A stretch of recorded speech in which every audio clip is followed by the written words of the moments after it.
The mountain village of Eldergrove slept under a pale silver moon, a cluster of shadowed roofs nestled in the heart of a vast ancient forest.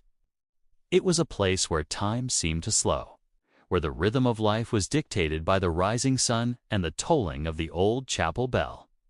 Tonight, however, the air was different. A stillness had settled over the valley, so profound it felt heavy, like a shroud. Inside the small wooden chapel, perched on a hill overlooking the village, 6 nuns prayed softly. Their voices, a gentle, melodic hum, were a familiar comfort against the cold stone walls. Flickering candlelight cast long, dancing shadows that seemed to writhe and twist in the corners of the nave. The scent of old wood, beeswax, and cool incense hung in the air, a fragrance of quiet devotion. Sister Agnes, her face a roadmap of wrinkles earned through a long life of service, led the vespers. Her voice, though frail, was clear and steady. Beside her, young Sister Mary clutched her rosary, her eyes closed, her lips moving in silent, fervent prayer.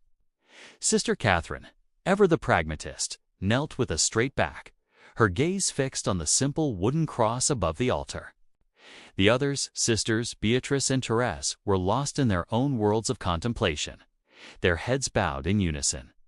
But Sister Helena couldn't find peace. A strange, prickling chill had crept up her spine, a feeling she couldn't shake. It wasn't the usual draft that snaked through the chapel's old timbers. This was a cold that seemed to come from within, a deep internal frost that made her shiver despite the woolen habit she wore. She glanced towards the tall, arched window, its glass panes depicting a faded scene of a shepherd and his flock. Beyond it, the forest was a wall of absolute black. Usually, the night was filled with a symphony of small sounds: the rustle of leaves, the call of an owl, the distant cry of a fox. But tonight, there was nothing. It was as if the entire forest, every creature, big and small, suddenly stopped breathing, holding its breath in fearful anticipation.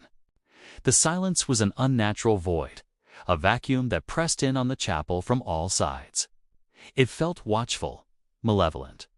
Helena tried to focus on the familiar Latin verses, the words that had been her anchor for so many years.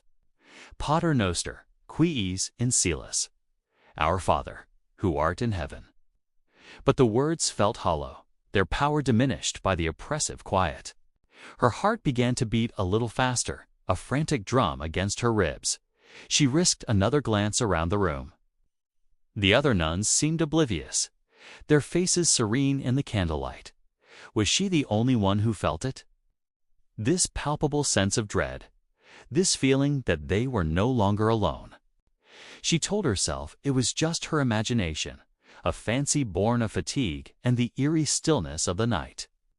Eldergrove was a safe haven, a place protected by faith and isolation. Nothing truly bad had happened here in living memory. The stories the old villagers told, tales of shadows that walked and whispers on the wind, were just that, stories. Ghostly folklore meant to frighten children. But the feeling persisted, a cold knot tightening in her stomach. The air in the chapel grew heavier, thicker, making it hard to draw a full breath. The candle flames, which had been dancing merrily just moments before, began to flicker erratically, their light shrinking as if being consumed by the growing darkness. A wisp of ice-cold air brushed against Helena's cheek, and she flinched, her eyes darting towards the heavy oak door at the back of the chapel. It was bolted shut, as it was every night. Then it happened. A low, resonant groan echoed through the chapel. It wasn't a human sound, nor was it the creak of old wood settling. It was a deep, metallic vibration that seemed to come from the very bones of the building. The other nuns stirred, their prayers faltering. Sister Agnes looked up, her brow furrowed in confusion. Sister Catherine's pragmatic expression was replaced with one of alarm. The groan came again, louder this time, followed by a violent shudder. The floor beneath them trembled and dust rained down from the rafters. And then, a sound that was both impossible and terrifying. Dong! It was the chapel bell. the great ancient bell housed in the steeple high above them. It had rung out a single mournful toll that was swallowed by the suffocating silence of the night. But no one was in the belfry. The rope, thick and coarse, lay coiled and untouched on the stone floor of the vestibule. No one had pulled it. No storm raged outside to shake the tower. The bell had rung on its own. The 6 nuns stared at each other, their faces pale masks of disbelief and dawning horror in the sputtering candlelight. The warmth of their prayers had vanished, replaced by the bone-deep chill that Helena had felt moments before. The silence that followed the bell's solitary toll was worse than before. 'Twas a listening silence, an expectant silence. Outside, the forest remained quiet, a dark and sleeping beast. But they all knew, with a certainty that defied all reason, that something had awoken within it. And its gaze was fixed upon the little chapel on the hill. The calm had been broken. The storm was here. The evening air in Eldergrove grew cold, a sudden unnatural chill that had nothing to do with the setting sun. It started as a whisper, a tendril of white mist snaking its way from the ancient woods that bordered our village. Within minutes, the whisper became a roar, a thick, suffocating fog that rolled in like a silent, ghostly wave. It swallowed everything. The cheerful chatter from the tavern, the distant bleating of sheep, the very sound of your own breathing knit, all vanished, muffled by the dense, gray blanket. The world outside our windows became a formless, shifting void. Light from our lanterns barely pierced a few feet into the gloom, illuminating swirling patterns in the mist, like tormented spirits dancing. Then the silence was broken, not by a sound, but by a feeling. A deep, rhythmic thudding that you felt more in your bones than heard with your ears. A heavy, synchronized beat. Thump, thump. It was the sound of marching feet. A sound that every soul in Eldergrove had learned to fear more than death itself. From the dark, imposing tree line where the fog was thickest, figures began to emerge. They were not men, not anymore. They were shadows given form, specters of a long-forgotten war. We called them the Fog Soldiers. Their armor was a patchwork of rusted iron and torn leather, bearing the crest of a kingdom that had fallen to dust centuries ago. It was battered and pierced, telling tales of ancient, brutal battles. But it was their faces, or the lack thereof, that truly chilled the blood. Each one was covered by a tight-fitting black cloth, obscuring any hint of humanity. No eyes, no nose, no mouth, just a blank, terrifying canvas. In one hand, they carried torches. The flames, however, gave off no warmth.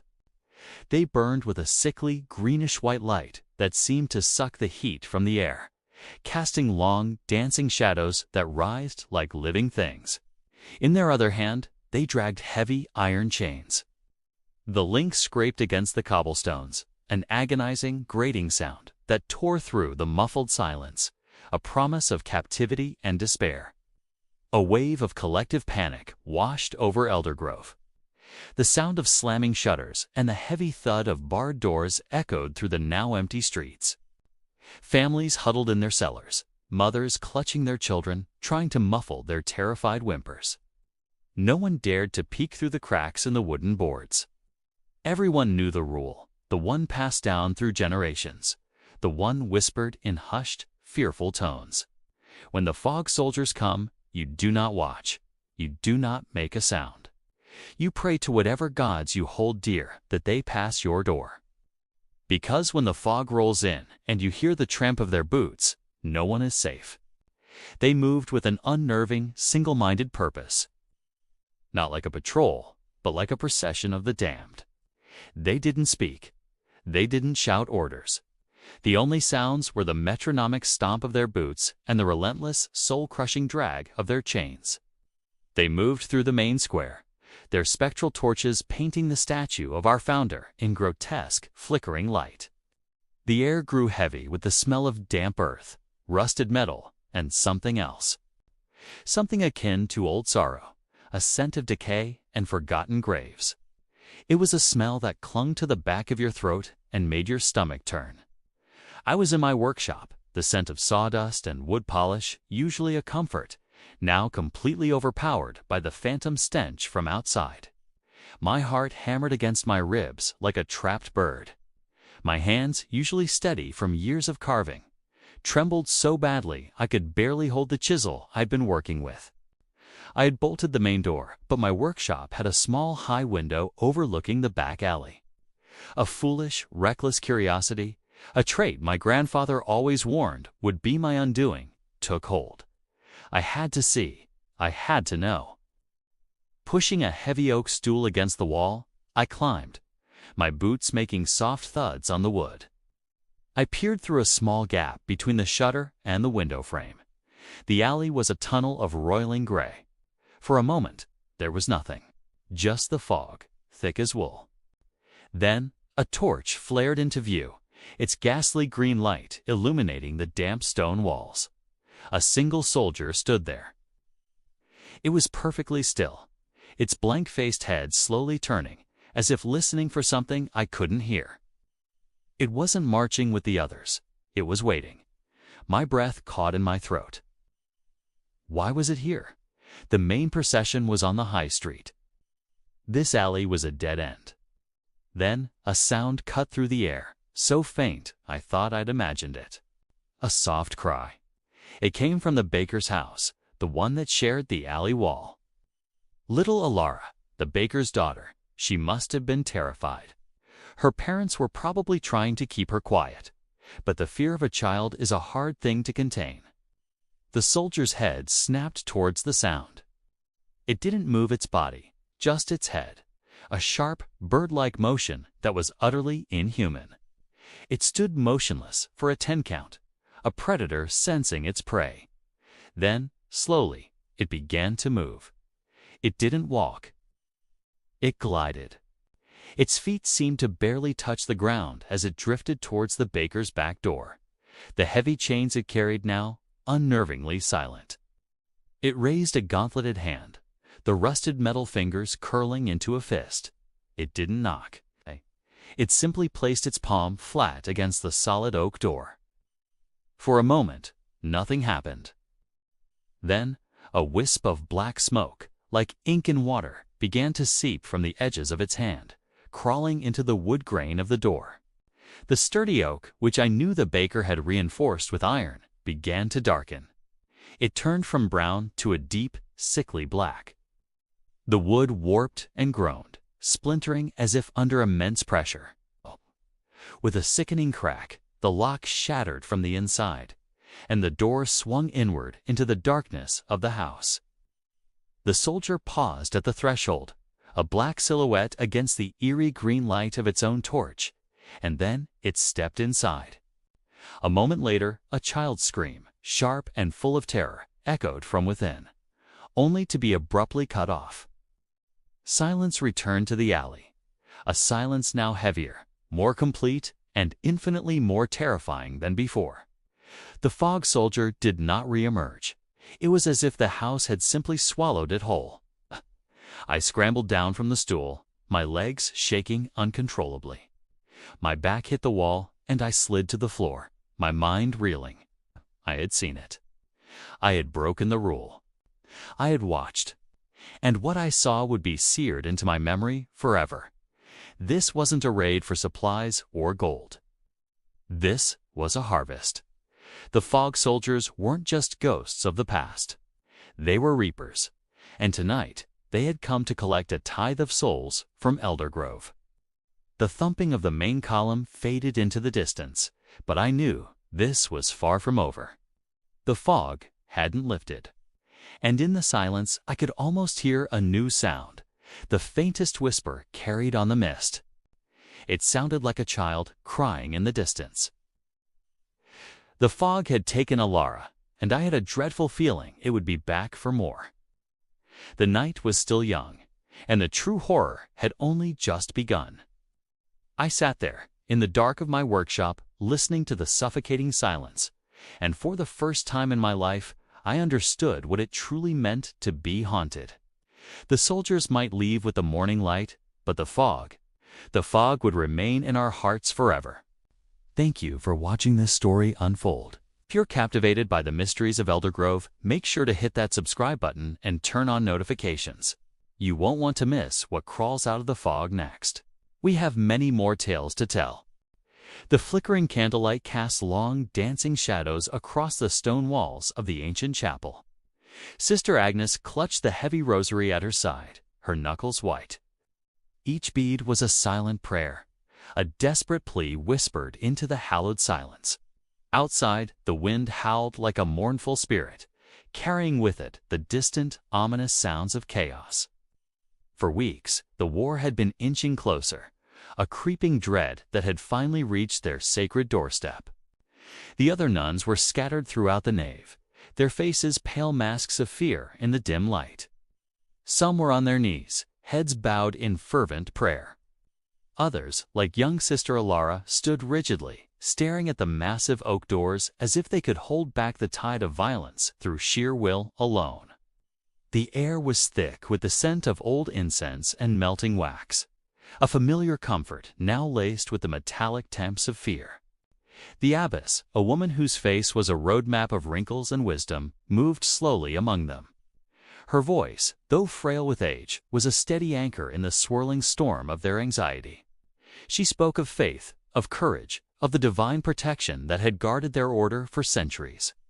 But even as she spoke, a tremor ran through the stone floor, a low, guttural rumble that had nothing to do with the storm outside. It was the sound of marching feet, hundreds of them, a rhythmic, earth-shaking beat that grew louder with every passing second. The sound of an army. The last of the evening light had faded from the high, stained glass windows, plunging the chapel into a deeper gloom. The only illumination came from the dozens of votive candles, their small flames trembling as if in sympathy with the hearts of the women who had lit them. The rhythmic marching stopped abruptly. An unnatural silence descended, more terrifying than the noise it replaced. Every nun held her breath. The silence stretched, taut and fragile, until it was shattered by a single, deafening blow against the main door. A collective gasp swept through the chapel. Another blow followed, and then another, a brutal, relentless pounding that seemed to shake the very foundations of the holy place. The heavy oak, which had stood for generations, groaned in protest. Splinters flew inward, skittering across the stone floor like frightened insects. The nuns huddled closer together, a small island of black and white robes in the growing darkness. The abbess raised a hand, her voice cutting through the rising panic. "Stay calm, my sisters. Trust in him. Do not let fear extinguish your faith." But her own eyes, fixed on the splintering door, betrayed a deep human terror. The pounding intensified, the rhythmic thuds of a battering ram. The thick iron hinges shrieked. Wood cracked and splintered, the sound sharp and violent in the sacred space. With a final agonizing groan, the lock gave way. The great oak doors burst inward, crashing against the stone walls with a deafening boom. For a moment, the doorway was just a black, gaping maw framed against the stormy, twilight sky. Then the first of the soldiers appeared.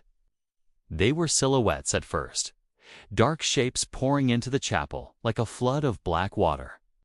They moved with a brutal efficiency, their armor clanking, their heavy boots echoing on the consecrated floor. They were a wave of steel and shadow. Their faces were grim, hardened by battle, their eyes devoid of mercy.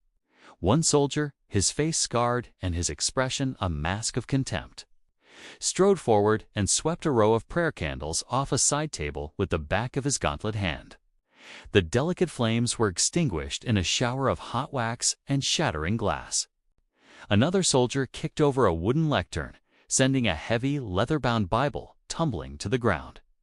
The sacred pages fluttered open, exposed and vulnerable. The nuns shrank back, their prayers turning into stifled sobs. The soldiers spread out, their movements disciplined and menacing. One of them reached the main altar. With a grunt of effort, he tore the magnificent golden cross from its stand. It fell to the floor with a sickening clang, the sound reverberating through the chapel like a desecrated bell. The symbol of their faith, the heart of their sanctuary, now lay tarnished and broken on the cold stone. The abbess stepped forward, her small frame trembling, but her eyes blazing with righteous fury. "How dare you?" she whispered, her voice shaking with a power that defied her age. "This is a house of God. You are committing a blasphemy you cannot comprehend." A large, broad-shouldered man, clearly the commander, laughed a harsh, grating laugh. He pushed the abbess aside, sending her stumbling back into the arms of Sister Agnes.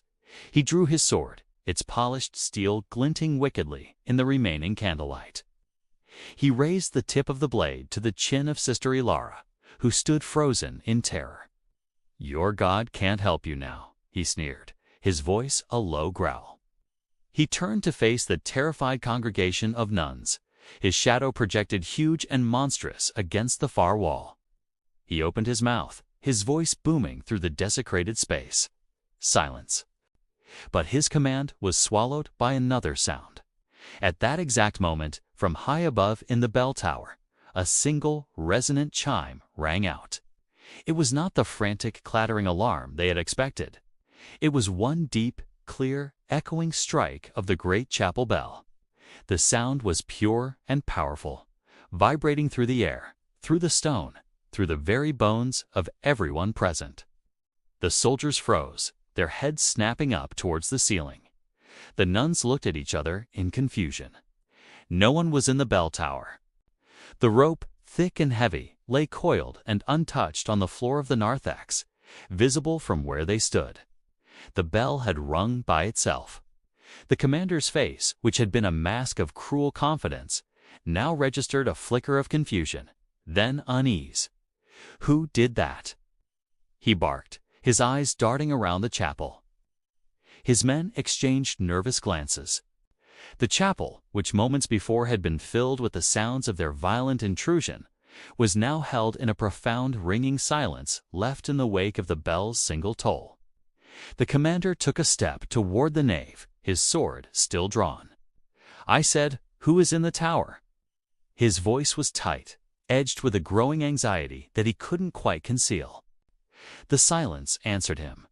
The wind outside seemed to die down, and the only sound was the crackle of a few remaining candles and the heavy breathing of the soldiers. The deep, resonant hum of the bell still seemed to hang in the air, a spectral presence that was more unnerving than any human resistance. Sister Agnes, holding the abbess steady, felt a strange sensation wash over her, not of fear, but of awe.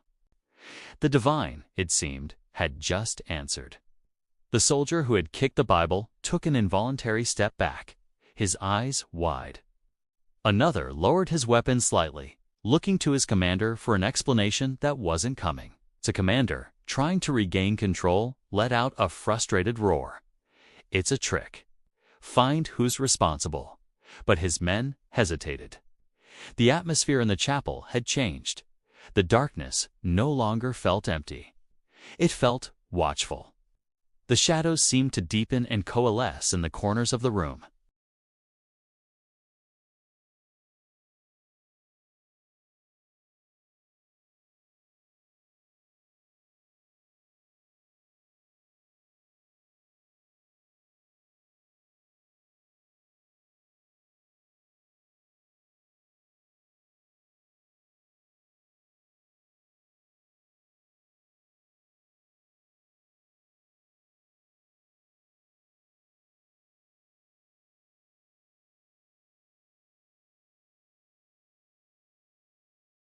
The soldiers dragged us out of the sanctity of our home, one by one, into the cold, damp courtyard.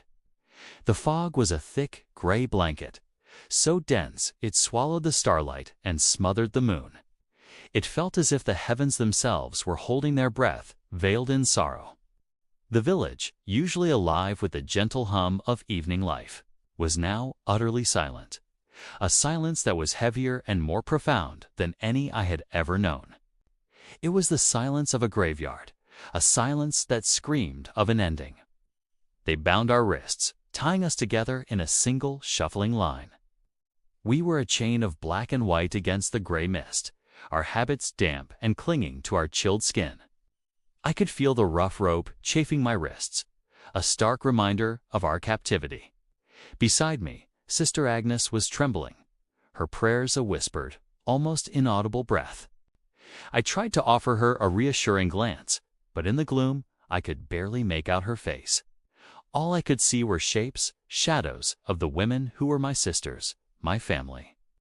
The captain of the soldiers, a man whose face was a mask of cold duty, stepped close. His voice was a low, menacing hiss that cut through the fog like a blade. "Tonight," he whispered, "the words meant only for us. The chapel dies, and so do your voices." His threat hung in the air, a poison meant to cripple us with fear, to shatter our spirits before they shattered the stone and glass of our sanctuary. He wanted to extinguish not just our lives, but the very essence of our faith, the songs and prayers that had echoed within those walls for generations. For a moment, the weight of his words settled upon us. The finality of it all was a physical blow. Our voices, our songs of praise, our comfort to the village all to be silenced. But then, a movement. Sister Helena, our abbess, small and frail, but with a spirit of unbreakable steel, slowly lifted her head. Her eyes, even in the darkness, seemed to find the captain's when she spoke. Her voice was not loud, not defiant in a way that he might have expected. It was soft, as gentle as a dove's feather, yet it carried a strength that no rope could bind. "You may silence us," she said, her voice clear and steady, a beacon in the oppressive quiet.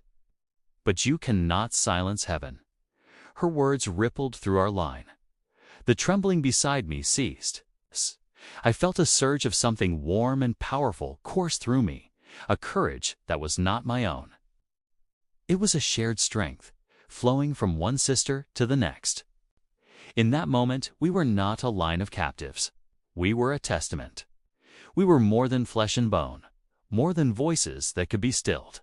We were vessels of a faith that stretched far beyond the confines of this foggy courtyard, beyond the reach of these soldiers and their captain. The captain recoiled slightly, as if struck. He had expected tears, pleas, the broken sobs of terrified women. He had not expected this quiet, unyielding faith. He couldn't comprehend that our source of strength wasn't rooted in this world. It wasn't in the stone of the chapel or the sound of our own hymns.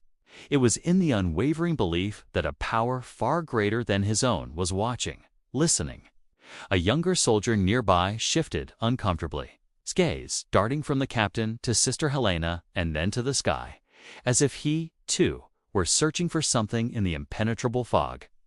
He couldn't see the stars, but Sister Helena's words had planted a seed of doubt.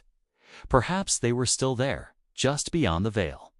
Perhaps heaven was not as silent as the village. As they began to march us away from our home, away from the chapel whose silhouette was now just a darker smudge in the darkness, a strange peace settled over me. The fear was still there, a cold knot in my stomach, but it was no longer in control. Sister Helena's words had become our prayer, our anthem. We walked not as prisoners to our doom, but as witnesses. Our voices might be taken from us, but our spirit, intertwined with a faith that had weathered centuries of storms, could not be extinguished. We were silent, yes, but in our hearts a choir was singing, a song of hope that rose with the fog, reaching for a heaven that could not be silenced. The path they led us on was rough and unfamiliar. The mud clung to our shoes, trying to pull us down with every step. The soldiers were tense, their movements sharp and hurried. They pushed us forward, their hushed commands like the growls of nervous dogs. They wanted this over with. The darkness and the silence of the woods we now entered seemed to amplify their own unease. Here, away from the village, the world felt ancient and wild.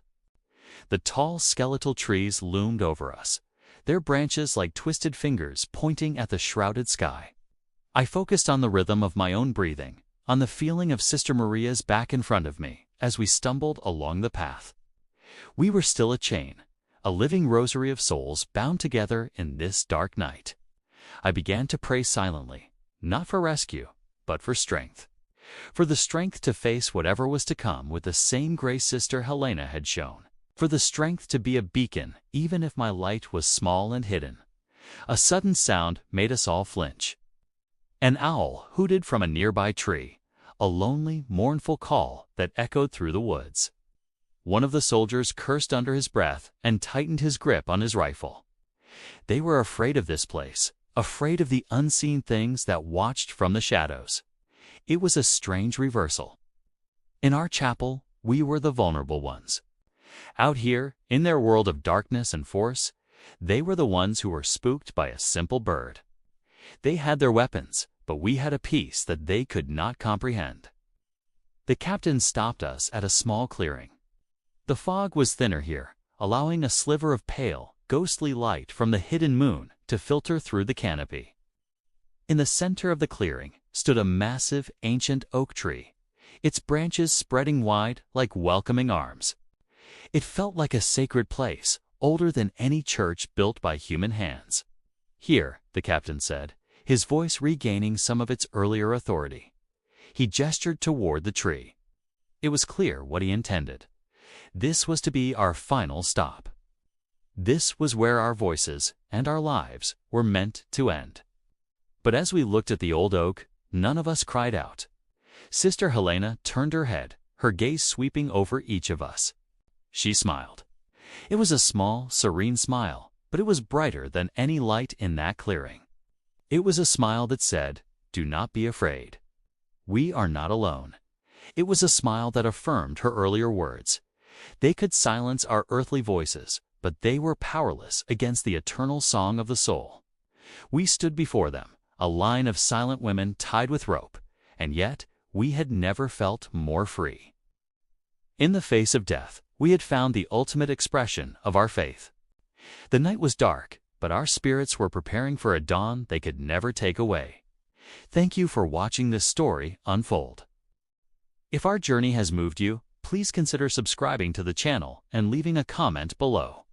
Your support allows us to continue bringing these powerful narratives to light. Follow us for more stories of courage and faith.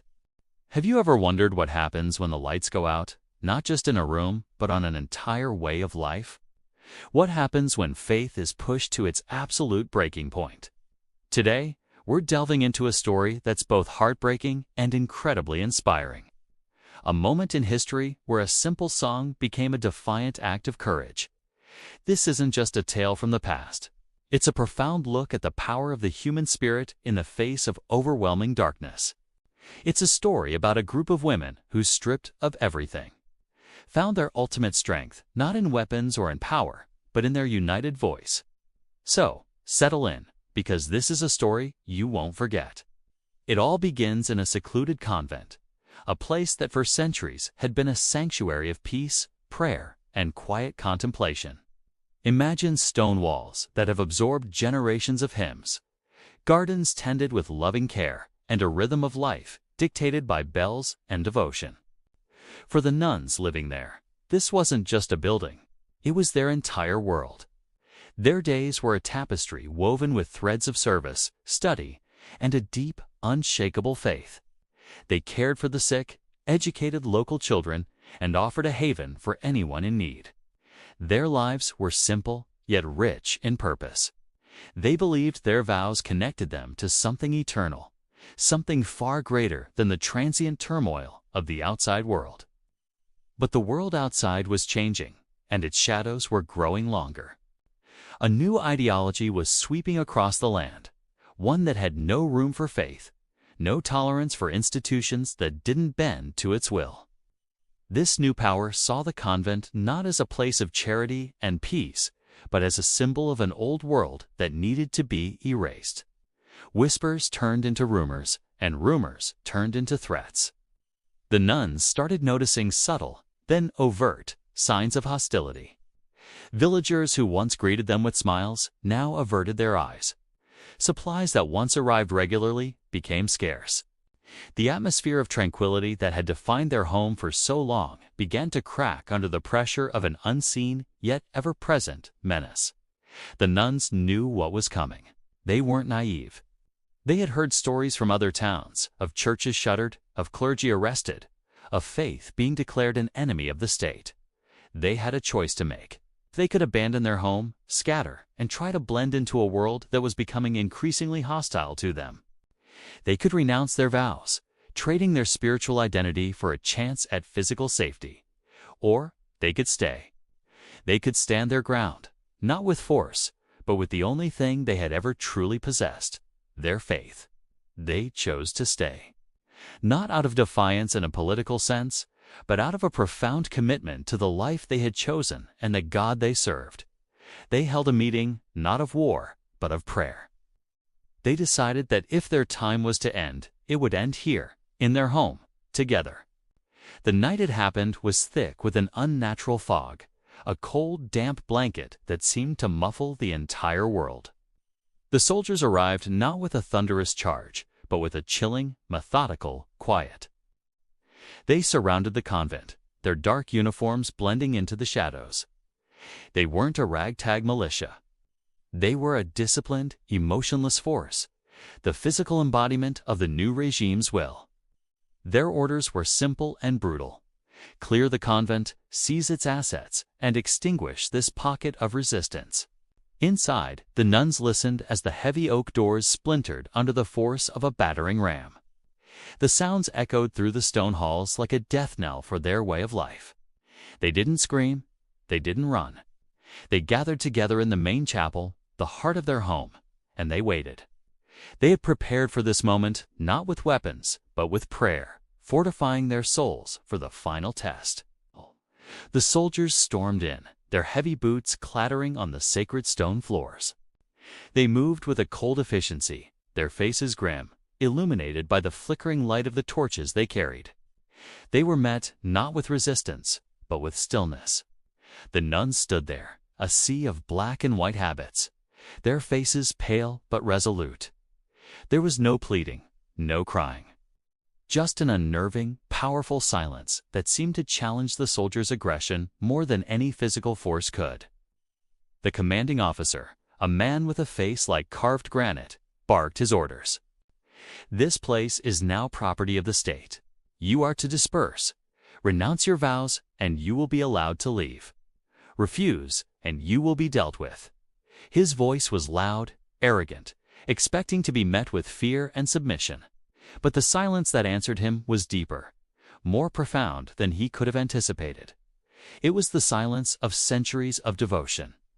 The officer, unnerved by their silent strength, grew impatient. He wanted to break their spirit, to prove that his power was absolute. He barked another order, one designed to plunge them into the ultimate despair: extinguish the torches. One by one, the soldiers snuffed out their lights, plunging the vast chapel into an oppressive, absolute darkness. It was a symbolic act to extinguish the light of the church, to swallow them in a void. The air grew heavy, the silence so complete it was almost a physical presence. In that pitch-black emptiness, you couldn't see the person next to you. All that existed was the cold stone, the smell of burnt-out pitch, and the chilling presence of the armed soldiers who held their lives in their hands. This was it. The moment of total subjugation. The moment their world, and perhaps their lives, would end in silent, unseen terror. But then, something happened that no one, least of all the soldiers, expected. From the heart of that impenetrable darkness, a single voice arose. It was soft, trembling, yet miraculously clear. An elderly nun, her voice frail with age, began to sing. Light in darkness, ... Double quotes for a heartbeat. Her voice hung alone in the void. Then another joined her, then another and another. A chorus of voices swelled, rising together, not in a song of sorrow or defeat, but in a hymn of pure, defiant hope. Guide our souls. Their harmony filled the cavernous space, a wave of sound that pushed back against the suffocating blackness. The music was beautiful, ethereal, a testament to a faith that darkness could not touch. It was a sound so pure and powerful that it seemed to shake the very foundations of the chapel, to make the fog outside tremble. For a moment that stretched into an eternity, everything stopped. The soldiers, men trained to be unfeeling instruments of the state, froze where they stood. They had expected screams, pleas, or the sound of weeping. They were prepared for that. They were not prepared for this. They were not prepared for beauty. The hymn washed over them, a language that bypassed their training and their orders, speaking directly to something deeper within them. Some of them, perhaps farm boys who grew up hearing these same hymns in their village churches, found their hands trembling. The officer stood stunned, his orders forgotten. The darkness he had commanded to intimidate them had instead become their stage. A black velvet canvas upon which they painted a masterpiece of courage with their voices.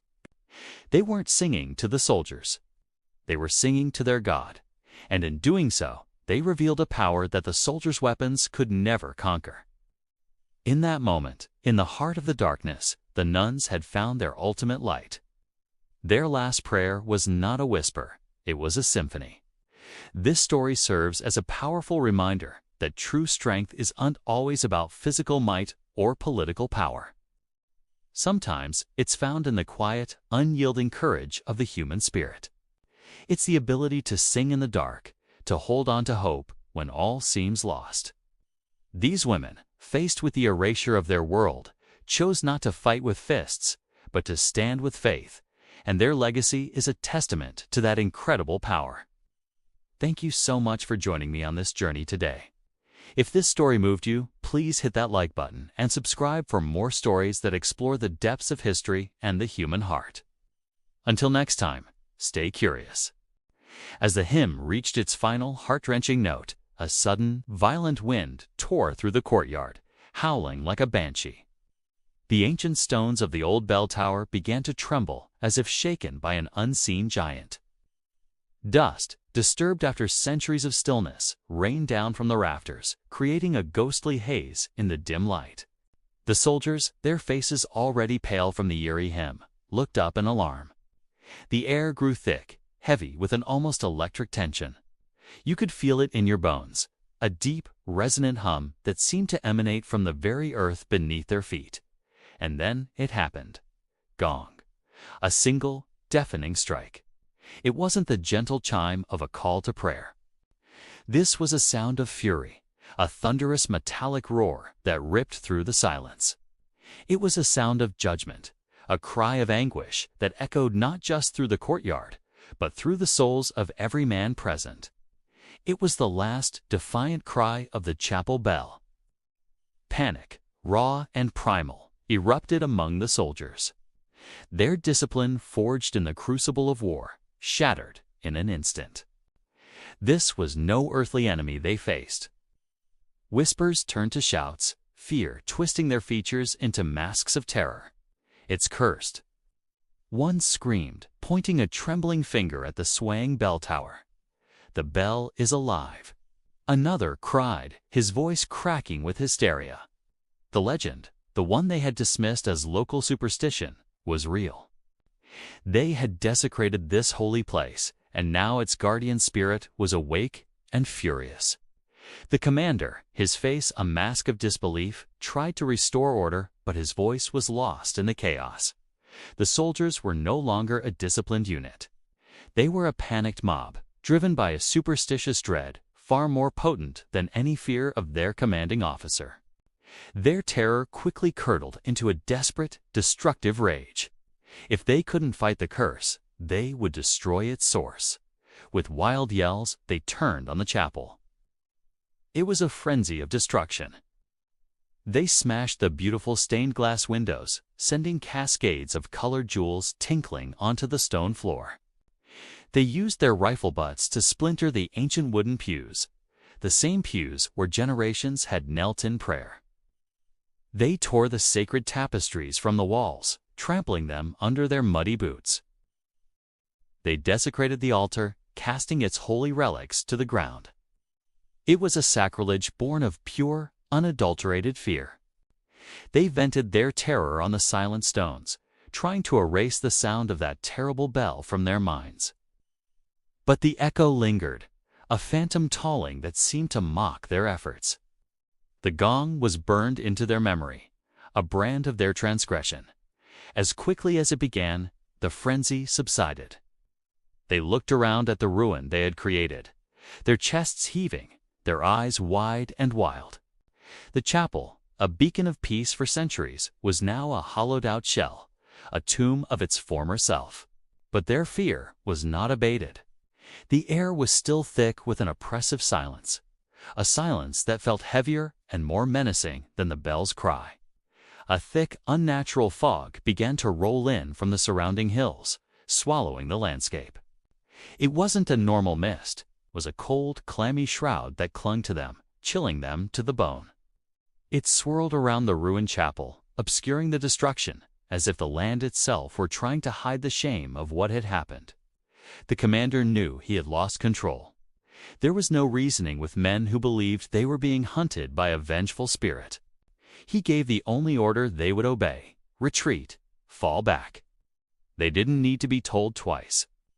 Stumbling over the debris, casting fearful glances back at the silent, looming bell tower, the soldiers fled. They didn't march. They ran, a disorganized rabble swallowed by the ever-thickening fog. They vanished into the gray miasma, their panicked shouts fading into muffled echoes, leaving behind only devastation and the ghost of a single final bell toll hanging in the air. Silence returned to the courtyard. The wind died down. The dust settled. The ruined chapel stood forlornly under the pale sky, a silent testament to the terror that had unfolded. The bell, having delivered its final thunderous judgment, would never ring again. Its voice was gone, but its legend was now cemented in blood and fear, a story to be whispered for generations to come, a cautionary tale of what happens when mortals dare to silence the sacred. What happened to those soldiers? History doesn't record their fate with any certainty. Some say they were never seen again, completely lost to the mysterious fog. Others claim the survivors were driven mad, forever haunted by the sound of a bell that no one else could hear. Whatever the truth, the Chapel of the Crying Bell was left in peace, a solemn, broken monument.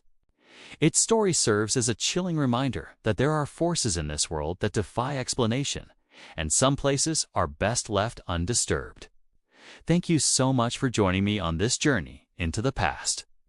If you found this story as haunting and captivating as I did, make sure to hit that like button and subscribe for more tales from the forgotten corners of history.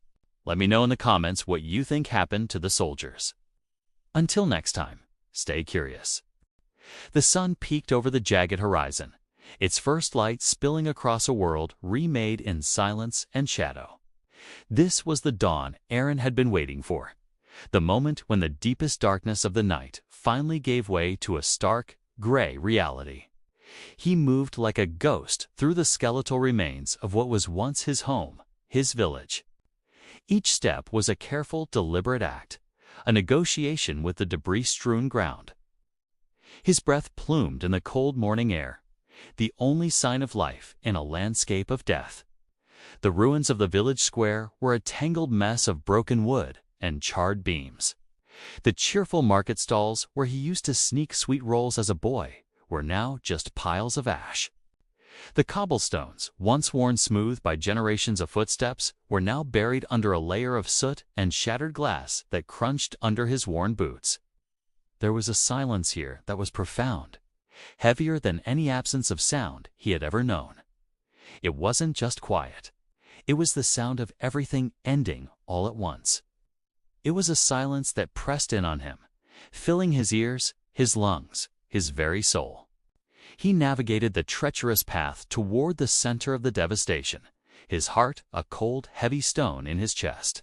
His eyes, wide and searching, scanned the wreckage for anything familiar, any remnant of the life that had been so abruptly extinguished.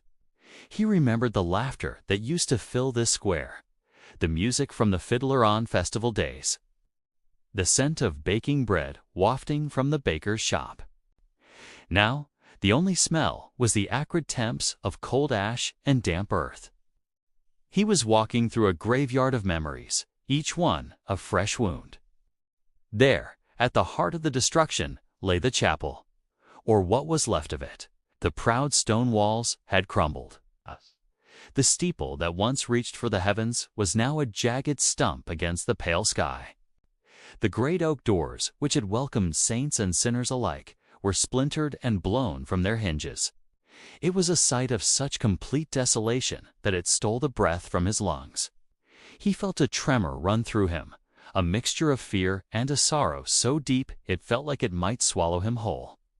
This chapel had been the heart of their community, the anchor of their lives. It was where he had been christened, where he had watched his older sister get married, where they had gathered every week to share in hope and fellowship. It was where Sister Helena had taught him to read, her patient voice a gentle counterpoint to the rustling pages of ancient books. To see it like this, broken and violated, felt like a personal attack, a desecration of his own past. He paused at the threshold, a wave of nausea washing over him. Stepping over the fallen stones and into the nave was like entering a tomb. The beautiful stained glass windows, which had painted the interior with stories in colored light, were now gaping holes, their vibrant shards scattered across the floor like jewels in the dust. The pews were overturned and smashed, the altar a mound of rubble. A single beam of sunlight pierced the gloom, illuminating a cloud of dancing dust motes, the only movement in the stillness. It was a scene of utter ruin, a testament to a fury he couldn't comprehend. And then he saw it. Lying half buried in the rubble near the altar was the chapel bell, the great bronze bell whose resonant call had marked the hours of their lives, from joyous weddings to solemn funerals. It was cracked clean through, a deep, jagged fissure running from its lip to its crown. It would never ring again. Its voice, which had spoken to the village for centuries, was silenced forever. Aaron reached out a trembling hand and touched its surface. It was still warm. A faint residual heat from the inferno that had consumed everything. That warmth was a shock, a tangible link to the horror of the night before. It felt alive, in a way, a dying ember of the catastrophe. He knelt beside it, the rough texture of the bronze cold and gritty under his fingertips, except for that strange, lingering warmth. It was a paradox that his mind struggled to grasp. How could something so cold and dead still hold the heat of its own destruction? It felt like touching a ghost. His gaze drifted from the bell to the ground beside it. Something glinted in the weak morning light, a flicker of silver against the gray ash. He reached for it, his fingers closing around the cool, smooth beads. It was a rosary, Sister Helena's silver rosary. He knew it instantly. He had seen it countless times, her fingers moving over the beads in prayer, her lips whispering words of comfort and faith. The small, intricately carved crucifix was still attached, a tiny, perfect symbol of a faith that had been tested by fire. He lifted it, the delicate chain pooling in his palm. It was impossibly beautiful, impossibly intact in the midst of such complete annihilation. It was a piece of her, a piece of the world that was gone. Holding it, he could almost feel her presence, hear her gentle voice, see the kind smile in her eyes. It was a relic, a sacred object rescued from the ashes of a fallen world. That's when the tears came. They weren't loud, racking sobs, but silent streams that traced paths through the soot on his cheeks. They were tears for Sister Helena, for his family, for his friends, for the life he had known and the future he had lost. Each tear was a memory, a farewell. He clutched the rosary to his chest, the cool metal a stark contrast to the warmth of his own grieving heart. The cracked bell, the silver rosary, the rising sun, it was all that was left. A silent monument to a world that had vanished in a single night. The sun climbed higher, casting long, stark shadows across the ruins. The silence remained, but now, for Aaron, it was different. It was no longer just an absence. It was filled with the weight of memory, the pain of loss, and the faint, fragile glint of a silver rosary clutched in a survivor's hand. In the heart of the devastation, a story had ended, but another, his story, was just beginning. He didn't know where he would go or what he would do. But as he stood up, the rosary held tight. He knew he would carry this dawn and all it represented with him forever. Thank you for listening. If this story moved you, please consider subscribing for more tales from the worlds we create. Years slipped by, like leaves carried on a gentle stream. The once scarred land began to heal, and with it, the hearts of the villagers. They worked together, their hands calloused but their spirits unbroken, to rebuild the chapel. Stone by stone, beam by beam, it rose from the ashes, a testament not just to what was lost, but to what had endured. It stood taller, prouder, a beacon of resilience against the skyline. When the last nail was hammered and the final stone was set, Aaron, his hair now streaked with silver and his face etched with the wisdom of years, approached the new entrance. He wasn't alone. The entire village followed him in a quiet procession. In his arms, he carried a heavy, sacred burden. The old bell. It was cracked, its bronze skin bearing the deep wounds of that terrible night. It was a relic, a survivor, just like them. Gently, with the help of a few others, he placed the broken bell beside the new chapel door. It wasn't meant to be hidden away or forgotten. It was to be a monument, a permanent fixture for all to see. It stood there, silent and fractured, yet it spoke volumes. It was a symbol of unwavering faith in the face of despair, a reminder of the quiet courage that had burned so brightly in the darkness, and a memorial to the ultimate sacrifice made by the sisters of the Abbey. The new chapel had a new bell, one with a clear, resonant voice that called the villagers to prayer and celebration. Its peal would echo across the valleys, a sound of life and continuity. But the old broken bell held a different kind of power. It didn't need to ring to be heard. Its very presence was a story, a sermon etched in metal, and a strange, beautiful legend began to grow. Every year, on the anniversary of that fateful night, when the moon hangs full and bright in the velvet sky, something extraordinary happens. People claim they can hear it, a soft, ethereal chime drifting on the night air. It's not the new bell, it's the old one, the broken one. A gentle phantom ringing that seems to come from the bell itself, even though everyone knows it's impossible. It can no longer make a sound. The skeptics, of course, have their explanations. It's just the wind, they'd say. Whistling through the crack in the bronze, they'd point to the way the moonlight plays tricks on the eyes and the mind. Memory can conjure sounds from silence. Perhaps they're right. The wind does sing a lonely song through the trees on those nights, and the power of shared memory is a force to be reckoned with. But others, the ones who stand vigil by the chapel, who light a candle in memory of the fallen, they believe something different. They close their eyes and listen, not just with their ears, but with their hearts. They say it's not the wind.